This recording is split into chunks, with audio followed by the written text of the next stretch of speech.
Hello everybody. So today I want to talk about calculus. The topic that is about integration.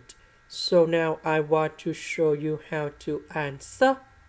We need to find the volume of this one rotate about y-axis, and we need to use about shell method. So now I want to show you how to answer. The formula should be like this.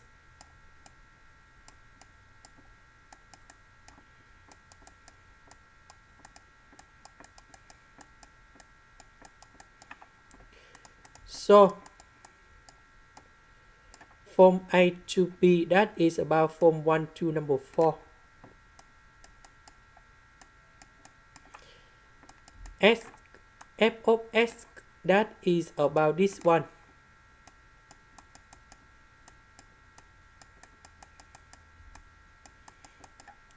Now we simplify number 2 divided by number 4, we have 1 over 2.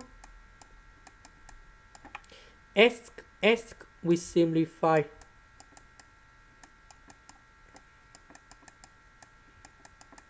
And now we have the final answer.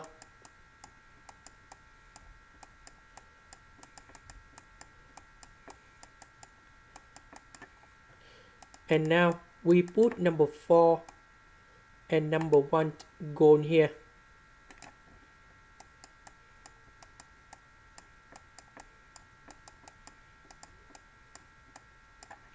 This is the end. Thank you for watching.